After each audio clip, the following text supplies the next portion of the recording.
Yes, sir. Okay, 1 minute.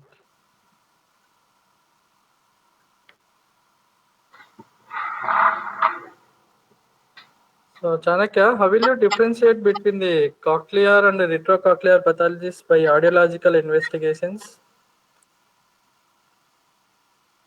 Any special audiometry test to differentiate between the cochlear pathology and the retrocochlear pathology? So, already we have discussed in last class by Chandrasekhar sir about cochlear and retrocochlear differences.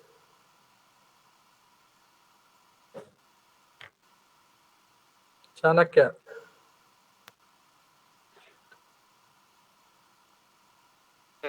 Sir, cochlear is sensory neural, sir.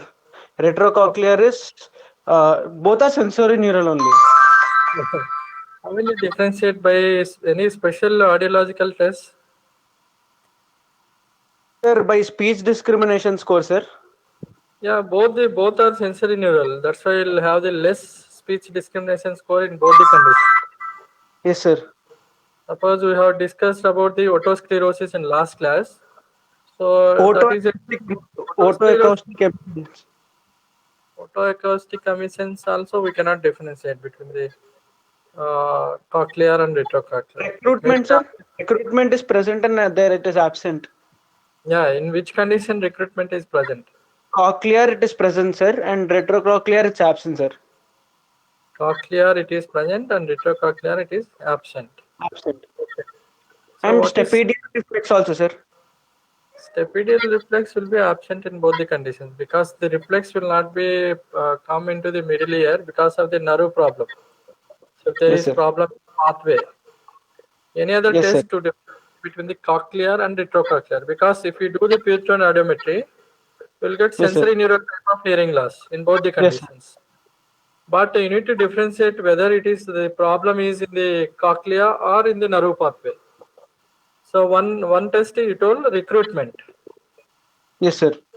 So that is correct. Recruitment we can differentiate. So recruitment Threshold is threshold tone decay, sir. yeah threshold tone decay also. So that Yes, is sir. Less positive. than 25 decibels and greater than 25 decibels, sir. No, it is positive in retrocochlear or cochlear.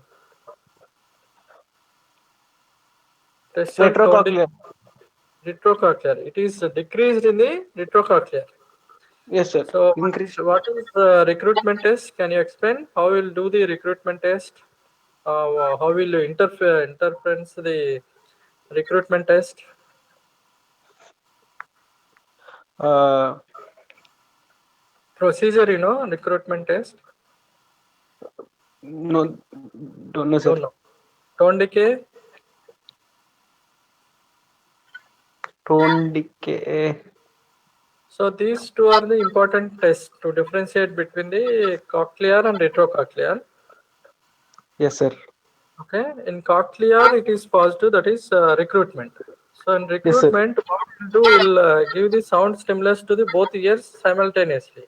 Suppose if you Yes, sir. give the 10 decibels of stimulus to the diseased ear and normal ear.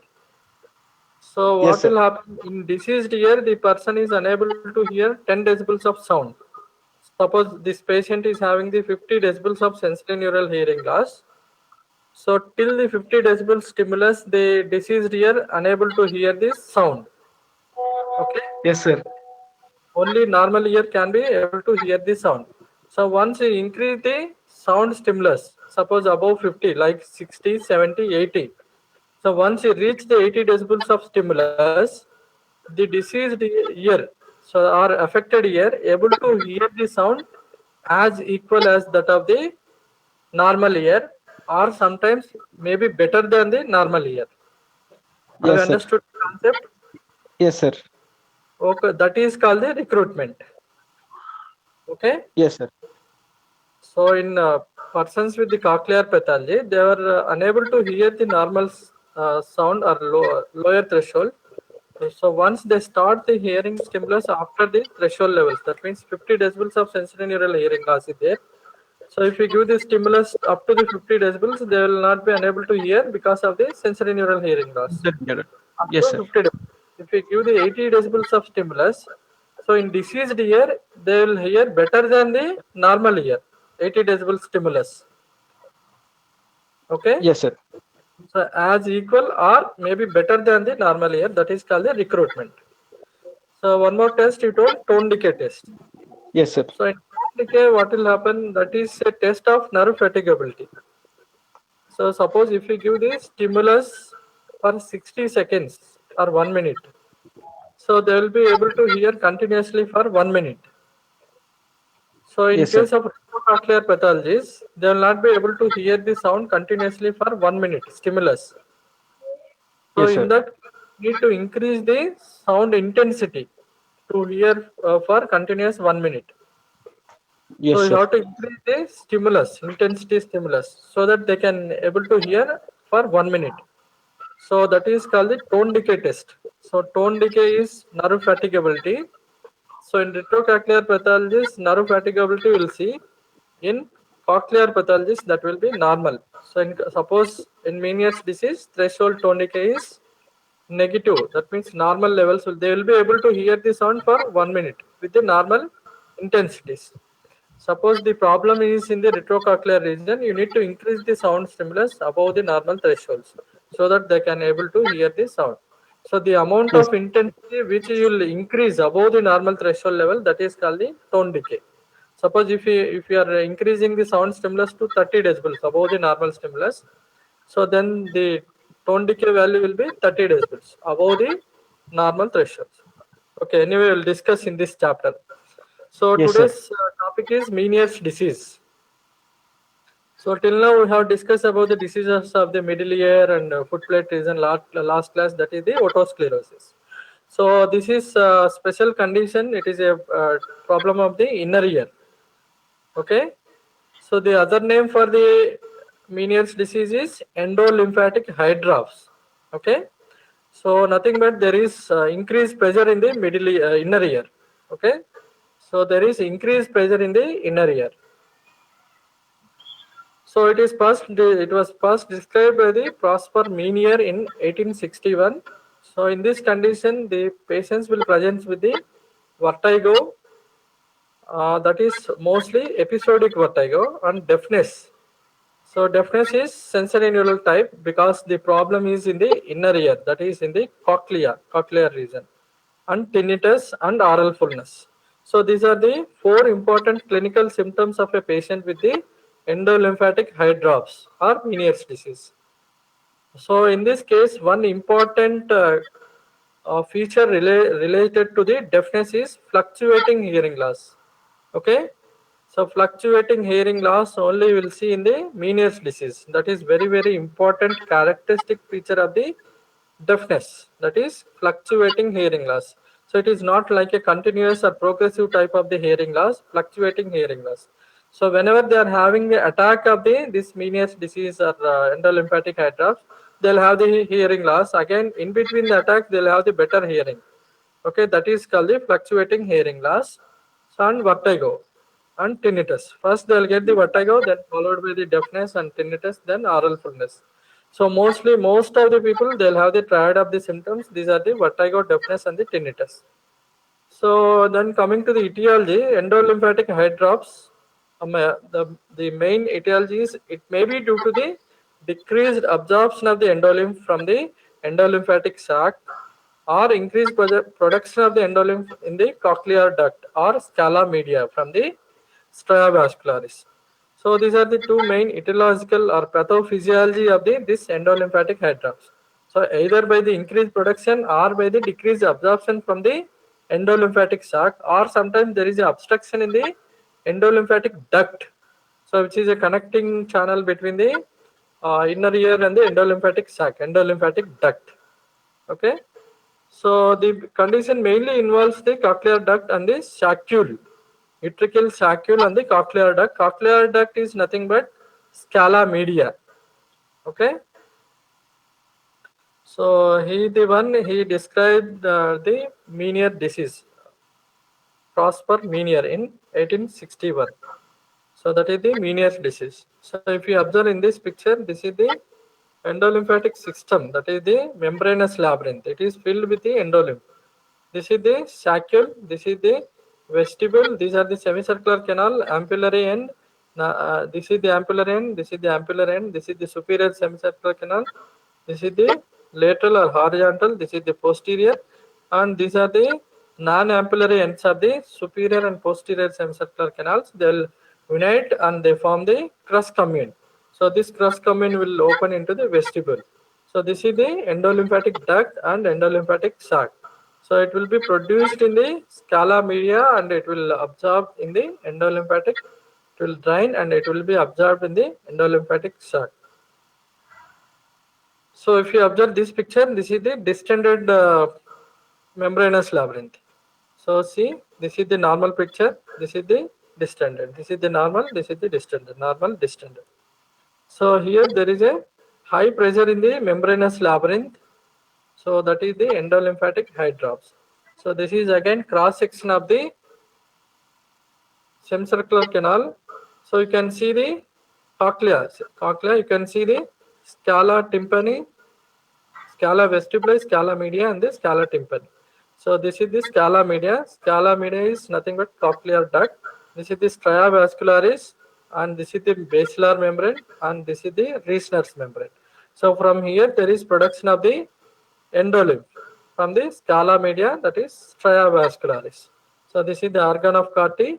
This is the Reissner's membrane, basilar membrane, scala tympani, and scala vestibuli. So this is filled with the scala media is filled with the endolymph, and scala tympani and vestibuli filled with the perilymph. So if you observe in this picture, there is excessive amount of endolymph in the scala media, and so that you can see the bulging of the Reissner's membrane into the scala vestibuli.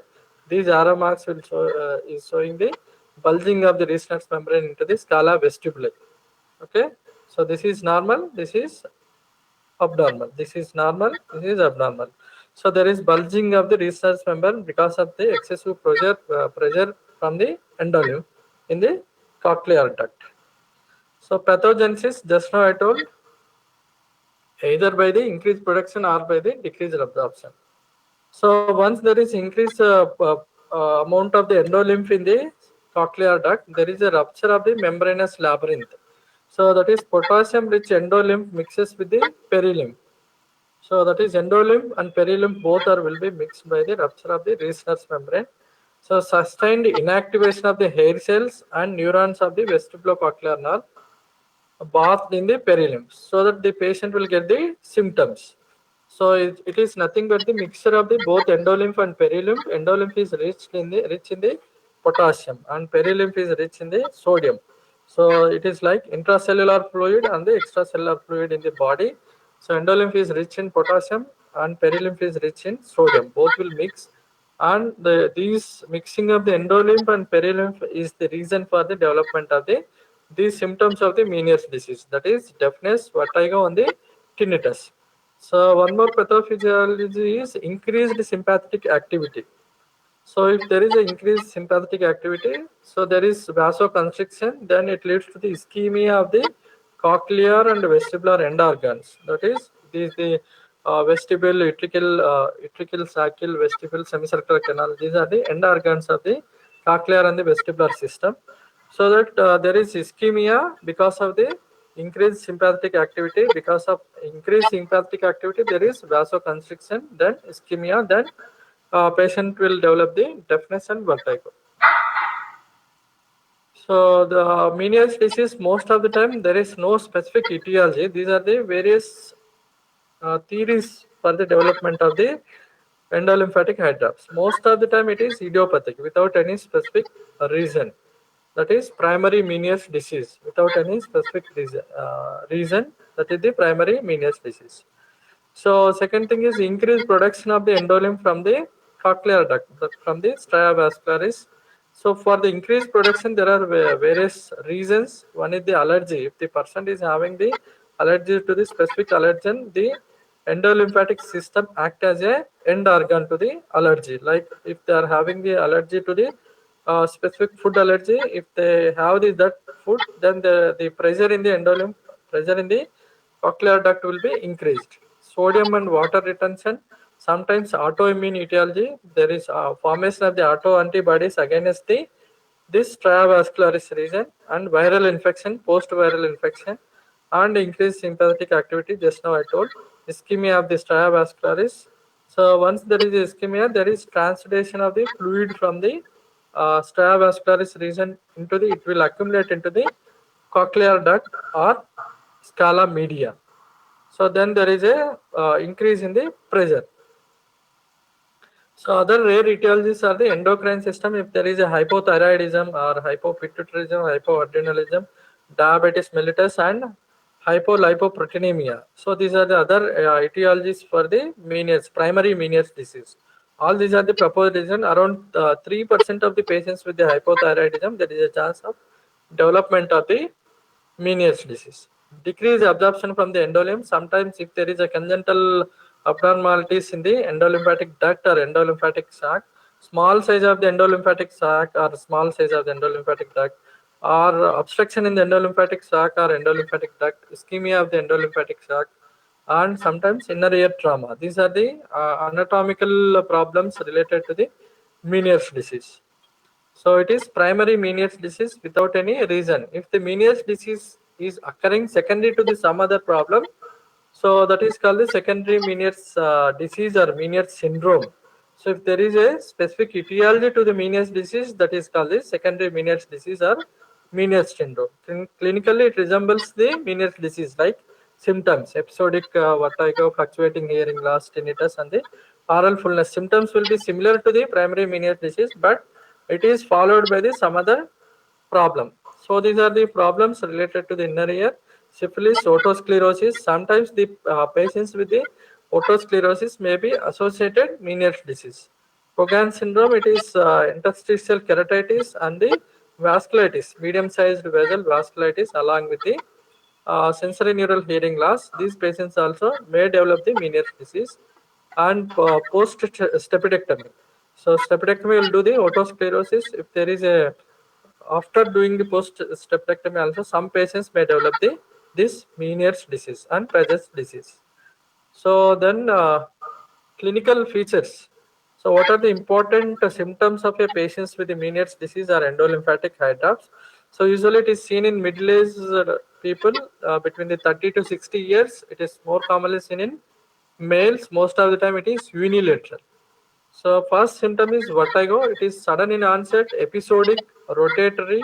So the patient suddenly feels the rotatory movement of the surroundings. Usually it will last for the half an hour to 24 hours. So and it is accompanied by the nausea and vomitings and the excessive sweating because the patient suddenly they'll afraid because of this sudden rotatory movements or vertigo. So 80% of these patients will also have the positional vertigo. Like BPPV, they'll feel the only in particular positions they'll feel the vertigo. So that is the positional vertigo. So you have to remember in vertigo, it is sudden in onset, episodic. That means it will come and it will go within 24 hours or a few days. So at least it will be present for the 30 minutes. So in vertigo, you have to remember the duration of the vertigo. So depending upon the, suppose if it is due to the BPPV, that is benign paroxysmal positional vertigo, it will last for the only for the few seconds to the minutes. So but in Meniere's disease, it will last for the 30 minutes to the 24 hours. And some patients they feel the vertigo caused by the if they exposed to the loud noise and low frequency sound, so there is sudden loss of consciousness.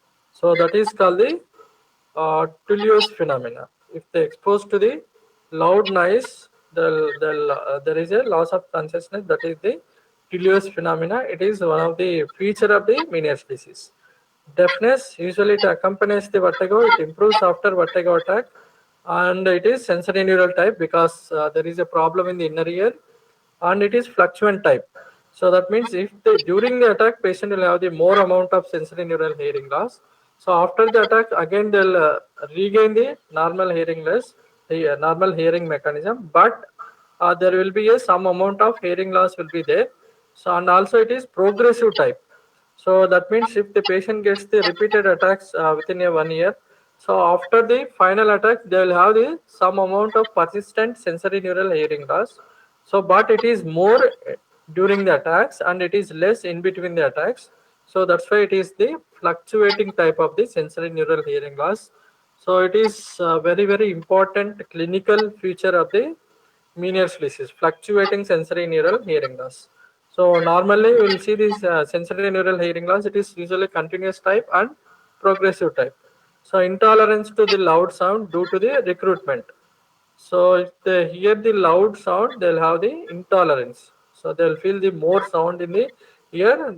This is because of the it is cochlear type of the sensory neural hearing loss, that is the recruitment. So distortion of the sound frequency, that is called the dysplacosis. So they'll hear the sound in both ears in separate different frequencies.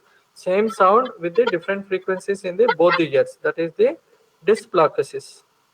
Tinnitus, usually it is low-pitched roaring type and non-pulsatile, continuous or intermittent, increased during the vertigo attacks. So hearing loss and tinnitus will be increased during the acute attacks. So tinnitus is low-pitched roaring and non-pulsatile, continuous or intermittent, increased during the vertigo attacks. Oral fullness, some patients may feel, not by the all the 100% patients of the Meniere's disease. Some patients they'll feel the blocking sensation in the ear. That is, again it is fluctuating type and it is not relieved by the swallowing mechanism. So because it is because of the problem in the inner ear, suppose if it is due to the eustachian tube problem or followed by the upper respiratory tract infection or serous otitis media, they'll feel the blocking sensation because of the problem or fluid in the middle ear or retraction of the tympanic membrane. If they do the Valsalva maneuver or some other measures to open the eustachian tube and to ventilate the middle ear cavity, then they'll feel the better feeling. But not in the case of the Meniere's disease. So because it is the problem in the inner ear. So some patients they'll have the emotional upset and the anxiety because of the this sudden vertigo. So there are some variants in the Meniere's disease. These are the Lermoyer's reverse Meniere's syndrome. That means the order of the symptoms are reverse compared to the Meniere's disease, normal Meniere's disease. Normal Meniere's disease will first will see the vertigo, followed by or subsequently deafness. Here first we will see the deafness, vertigo, and the hearing, deafness, vertigo, and improvement in hearing. Tumerkin's sudden drop attacks, patient falls without vertigo or loss of consciousness. That is the Tumerkin's sudden drop attacks. Meyerhoff's oculovestibular response, vertigo due to the optokinetic stimulus, cochlear hydrops and the vestibular hydrops. So not by the endolymphatic hydrops. That means only involvement of the cochlear system or only involvement of the vestibular system. Suppose if there is only involvement of the cochlear system, they'll have the only deafness and tinnitus without any vertigo. If it is a vestibular hydrops, they'll have the only vertigo only, vestibular hydrops without any involvement of the cochlear system. Vestibular hydrops and the cochlear hydrops. So after clinical symptoms, clinical examination are signs. So if you examine the patient, if you do the otoscopy or otoendoscopy, perfectly normal tympanic membrane, you can see the pearly white tympanic membrane normal in position and movement of the tympanic membrane will be normal, and you can see the cone of light in the anteroinferior quadrant. So then nystagmus. These patients will have the nystagmus if you do the fistula test or without any, or sometimes without fistula test. Uh, this nystagmus initially it is irritative type, then paralytic, then recovering. So I'll explain in detail about this nystagmus. False positive fistula sign. So fistula sign is nothing but if you compress the tragus inwards into the external artery canal, there is a rise in the pressure of the external artery canal, or by using the Siegel speculum, you can increase the pressure in the external artery canal. These increased pressure will transmit into the inner ear. Uh, if there is a abnormal connection between the middle ear and inner ear, that is the fistula. So you have to remember in fistula sign or fistula test, the fistula is in between the middle ear and inner ear, not between the external ear and the middle ear. So there is a false positive. This is not true fistula sign. It is false positive fistula sign. So it is because of the in Meniere's disease there is a distended saccule because of the excessive amount of the endolymph in the saccule, utricle and the vestibule. So this distended saccule will lie against the footplate of the stapes, and there is abnormal fibrous bands between the saccule and the footplate of the stapes. So because of these fibrous bands, so without any fistula, these patients will get this fistula sign positive. That means if you increase the increase the pressure in the external aortic canal, they will get the fistula sign positive without any actual fistula. So that's why this is the false positive fistula sign. So Rennie's test is positive because it is sensory neural hearing loss. AC is more than the BC. Weber's test is lateralized to the towards sensory neural hearing loss.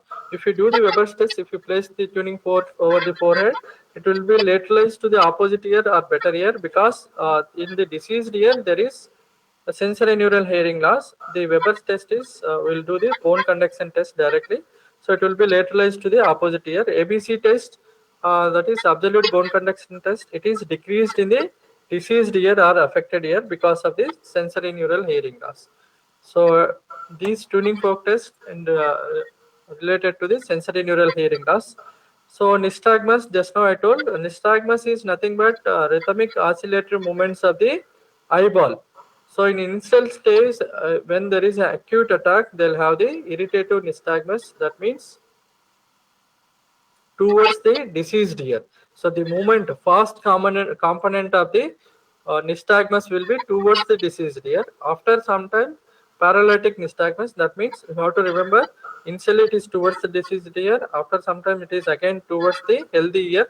Then in recovery stage, again it is towards the diseased ear. So that is nystagmus, rhythmic oscillatory movement of the eyeball. Fast component we will see here. Fast component in initial stage it is towards the diseased ear, and in between it is again towards the healthy ear, and in recovery phase again it is towards the diseased ear. So then investigations, important investigation is special investigations, that is audiological investigations, so that you can know the what is the type and amount of hearing loss. So if you see the Meniere's disease patients in initial stages, there is low frequency sensory neural hearing loss. So this is P2 audiogram chart. So these are the frequencies from low to high, 150, 125, 250, 500. Then these are the decibels, intensity of the sound, minus 10, 0 decibel, 10, 20, like that. So if you see in the initial stages, there is increased threshold for the only for the low frequencies, that is 250 and 500. So if the disease is progressed, then there is involvement of the high frequency sensory neural deafness. So here you can see the thresholds are slowly involving the high frequencies like 1000 and this 4000 and the 8000. So in the late stage, again it is flat curve, that is uniform sensory neural hearing loss. So all frequencies are involved equally. So from low frequencies to the high frequency, you can see around 50 decibels of sensory neural hearing loss in the affected ear. So in downsloping curve, in the later stages of the disease, further sensory neural hearing loss that involves only the high frequency sensory neural hearing loss. So these types of curves will see in the pure tone audiometry depending upon the stage of the disease. So if they are having the longer duration of the disease, then they'll have this type of. Sorry. Other audiological tests, each audiometry, each discrimination score will be around 50 to 80 decibels. And recruitment test is present, and CT score, start increment CT index score will be positive. Student, one of the military life,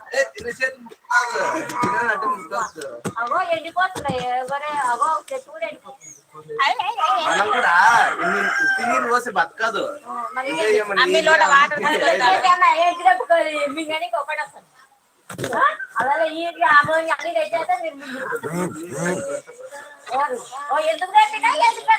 sensitivity index score will be the score is more than the 70%. So in normal people and conductive hearing loss, the score will be less. Chanakya, roll number 67. You know the CC score, Chanakya? How will do the chart increment sensitivity index?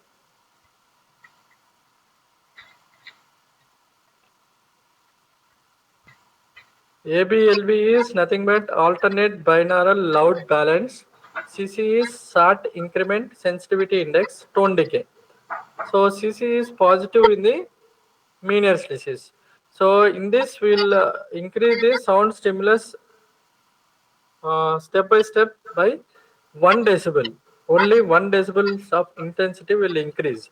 So in normal people or the people with the conductive hearing loss, they will be unable to identify this 1 decibel increase intensity of the sound. They will not be able to identify this small amount of increment in the sound stimulus. But the people with the sensory neural hearing loss or cochlear type of the hearing loss, they will be able to identify those 1 decibel increments.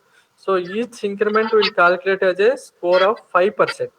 So if they are like that, we'll give the 20 times stimulus 1 decibels. So 20 into 5, the score will be 100%. So if the score is more than 70%, these people will have the more than 70% of the stimulus, 70% of the CC score. So this is ABLB or recruitment.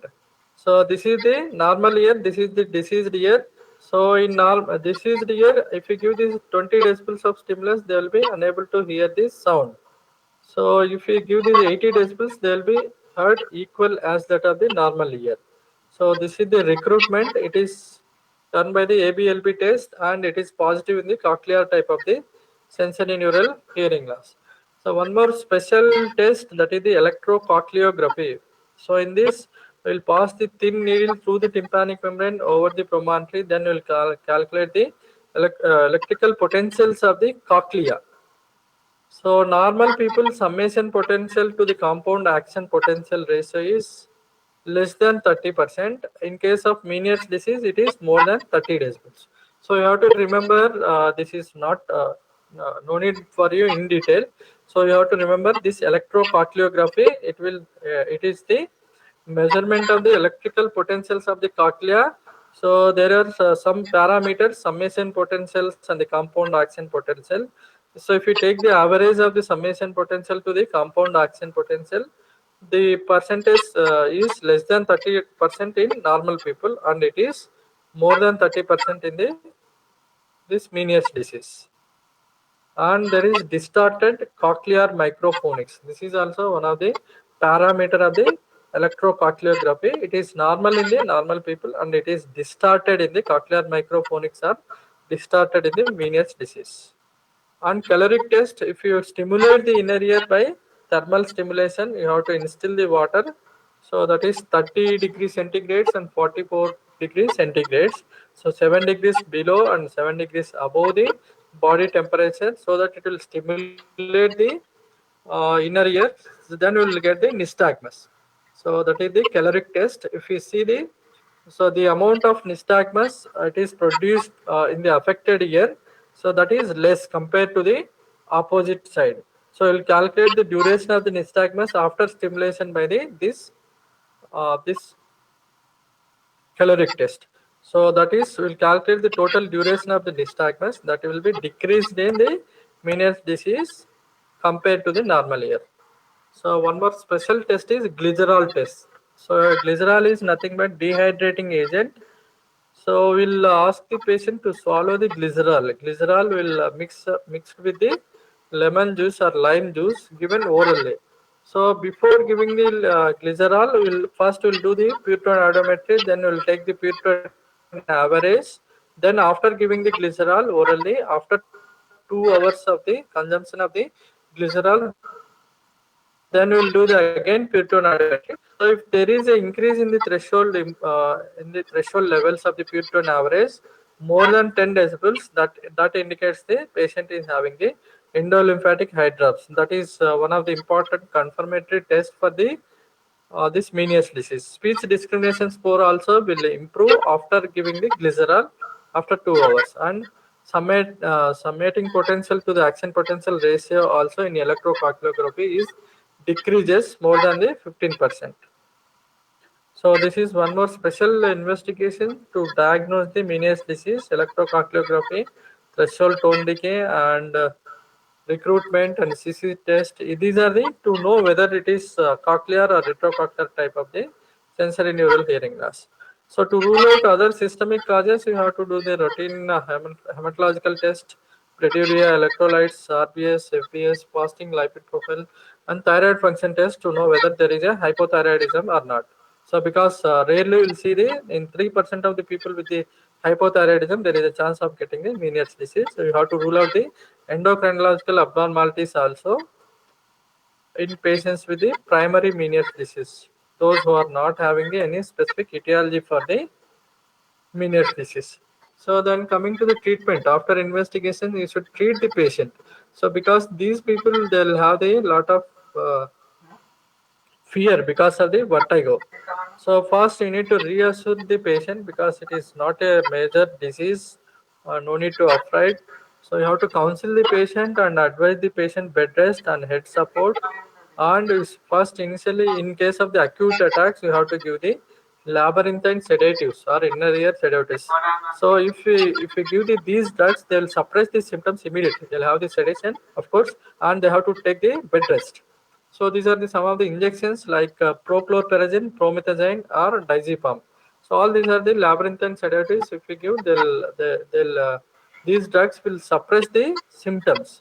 So only these drugs you should advise the patient only during the acute attacks.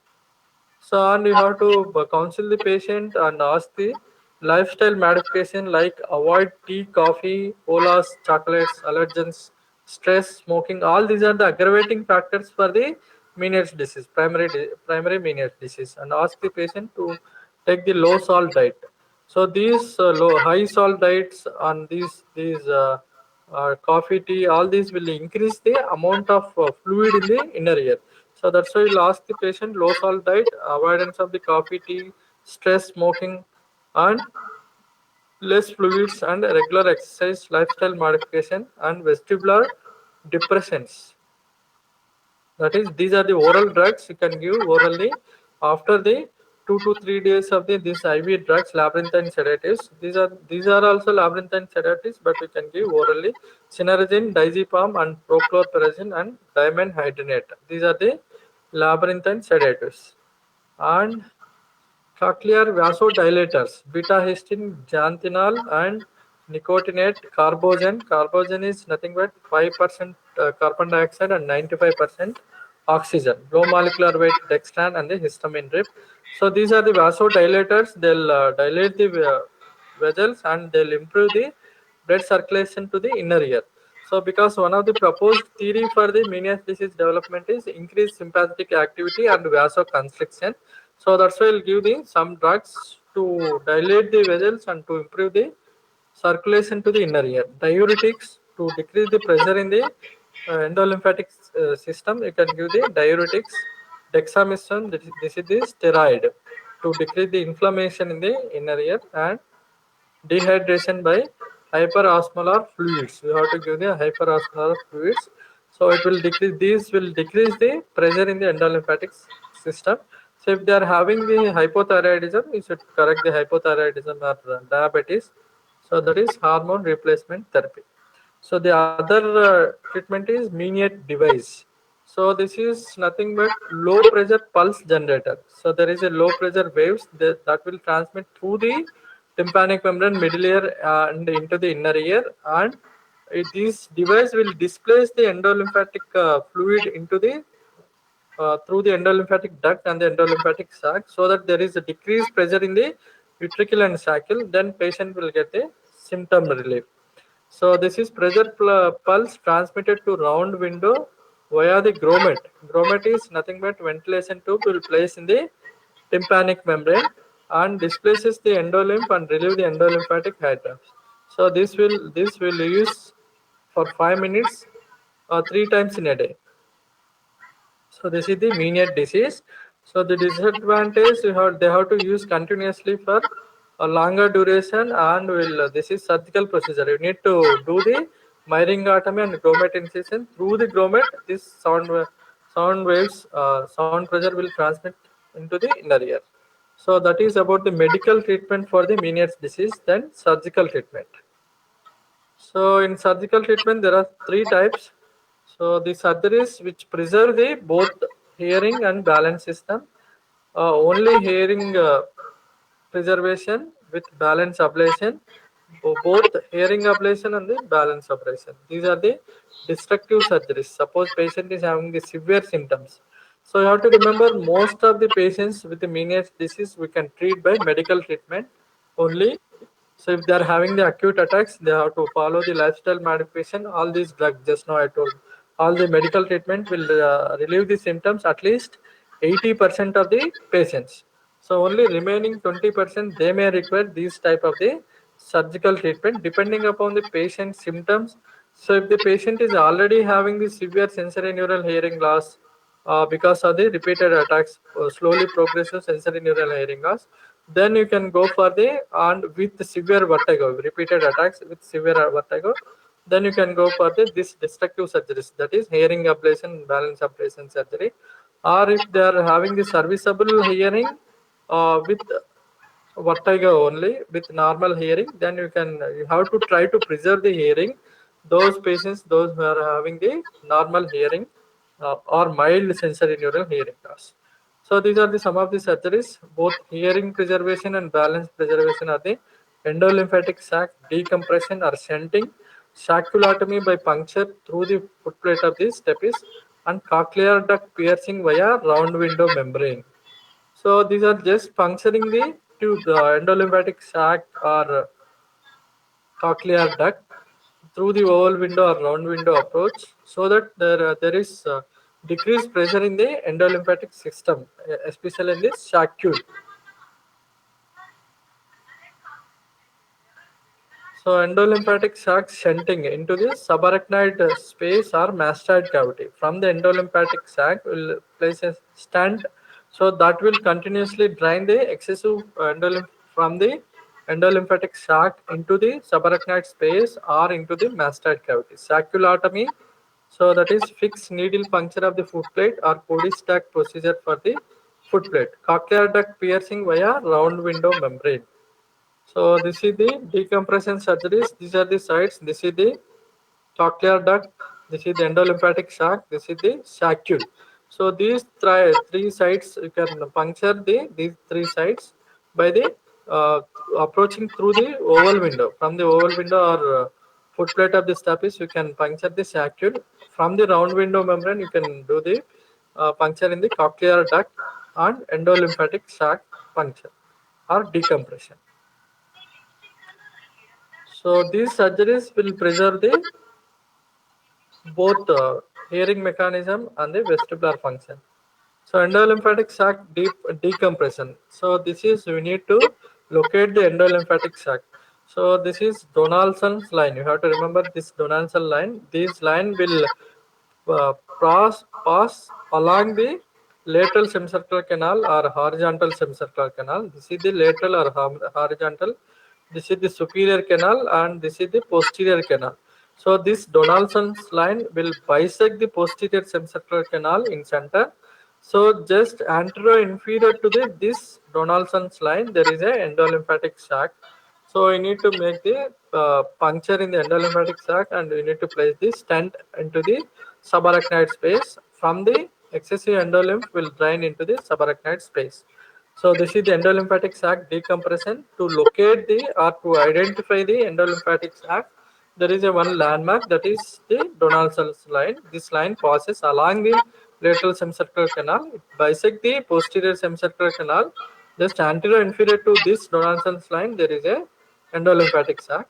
So there you need to puncture and you need to place this stent. So this is the stenting of the endolymphatic sac and drainage into the subarachnoid space or into the mastoid cavity. This is fixed needle puncture of the footplate through the. You have to pass the needle, hot needle through the this footplate of the stapes. Immediately below, medial to the footplate, there is a distended saccule in the Meniere's disease. Chemical labyrinthectomy. So transtympanic drug injection, intratympanic drug instillation via grommet. So again here you need to place the permanent ventilation tube into the tympanic membrane. So intratympanic drug instillation via Silverstein microwave and transtympanic drug perfusion. Drugs usually used are the gentamicin, vestibulotoxic. So then in chemical labyrinthectomy, we'll instill the drug into the directly through the needle into the middle cavity. So these drugs will absorb slowly through the round window membrane, or will place this micro instillator through the tympanic membrane over the promontory. So this is the transtympanic injection. Through the small long needle will puncture the tympanic membrane, then will instill the drug into the middle cavity. So after instilling these drugs, you should advise the patient to keep the head in the upper position, then ask the patient they should not swallow at least 30 minutes. So the drug will stay in the middle cavity. If they swallow, the drug will drain through the eustachian tube into the nasopharynx. So and ask the patient to keep the head up on the this diseased ear facing the upwards, so that this drug will absorb through the round window membrane into the inner ear.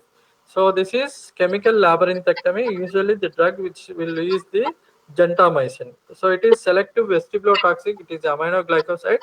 So it will these patients will improve the vertigo symptom. So intratympanic drug installation, again you need to place the grommet here in the tympanic membrane. Then you need to instill the drug through this permanent grommet, that is ventilation tube. So this is the grommet. Transtympanic gentamicin. So just now I told 0.75 ml solution instilled in affected ear 3 times daily for 4 consecutive days. So after installation, patient lies supine with affected ear up for 30 minutes and not swallow anything. So these patients after the chemical labyrinthectomy, the vertigo control is around 94%. Hearing is unchanged or improved in 74% of the people, and hearing worsened in the 26%. On transtympanic dexamethasone, this is steroid. So instead of giving the aminoglycoside, you can give the dexamethasone, that is steroid.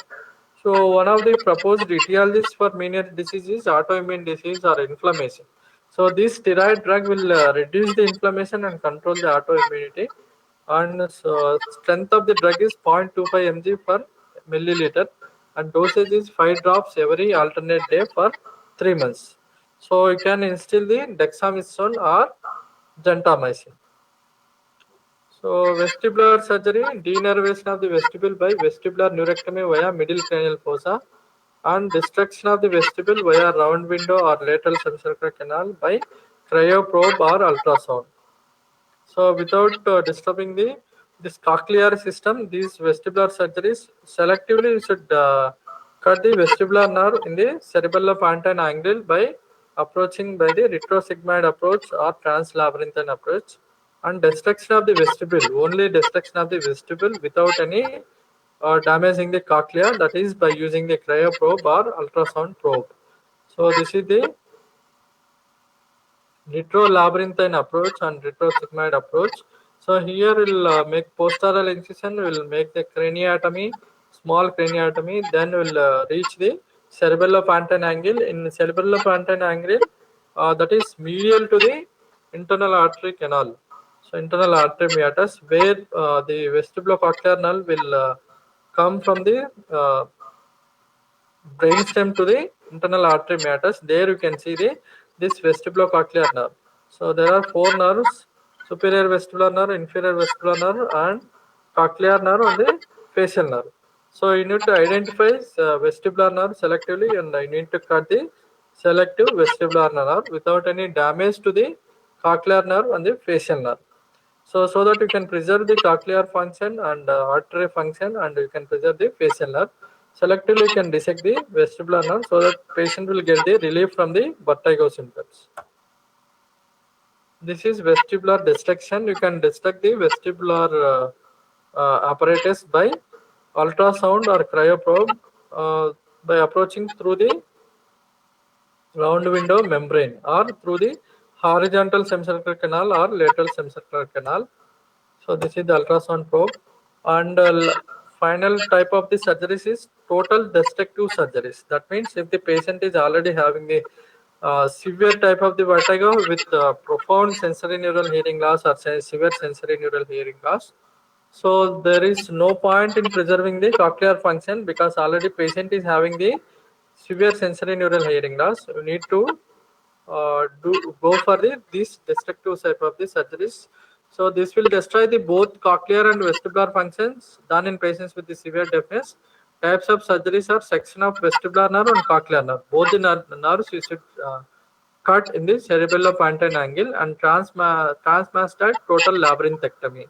So you can cut here in the cerebellopontine angle both cochlear and vestibular nerves, or you can approach through the transmastoid approach, and you need to totally destroy the membranous labyrinth by transmastoid approach. So this is the total labyrinthectomy. That here we have exposed the all the semicircular canals. You can see this is the lateral semicircular canal. This is the posterior ampullary end.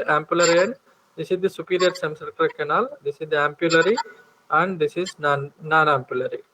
So these semicircular canal they have opened, and this is the vestibule.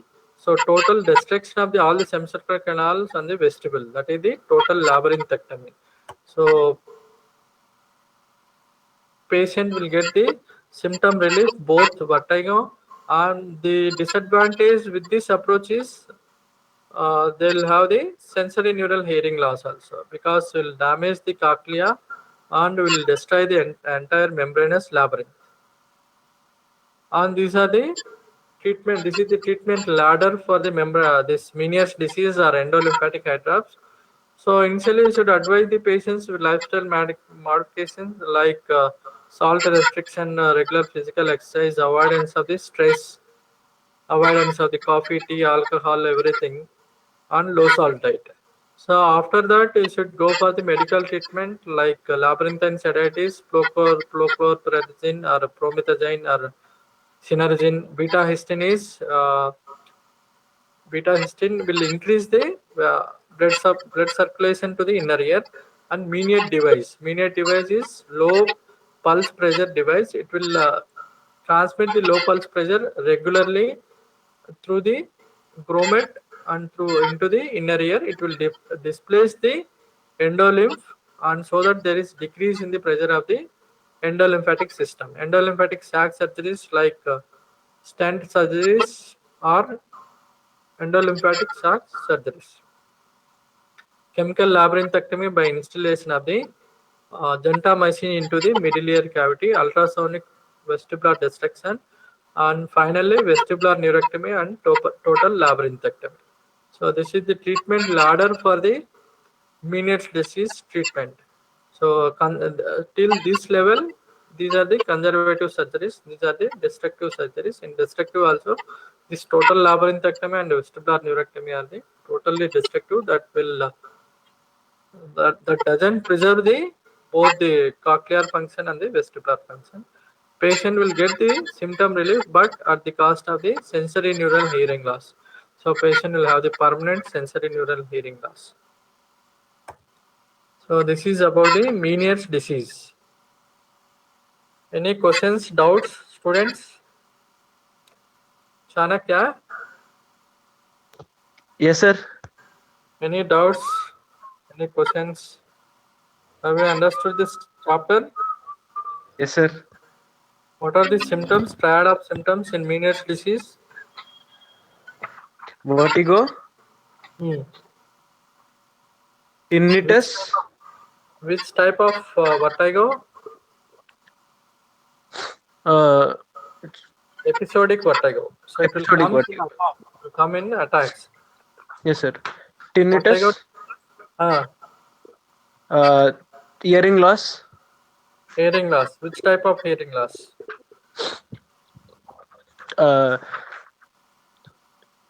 sensor,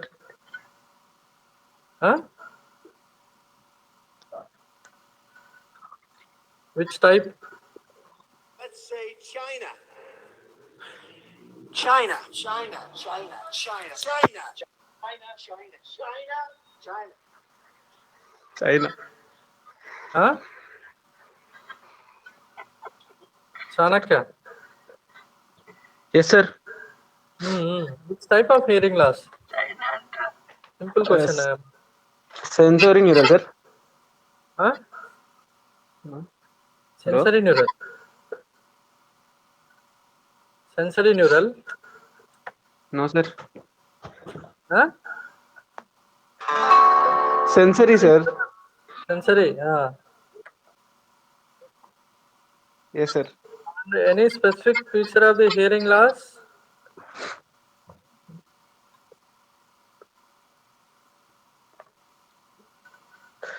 Two things, sir. Intolerance to sound, sir. No, it is Intolerance. fluctuating type. Yes, sir. Fluctuating sensory neural hearing loss and episodic vertigo. These are the very, very important features of the Meniere's disease. Specific features will not see in the other diseases. Okay. Yes, sir. Any other doubts? No, sir. No doubts. Okay.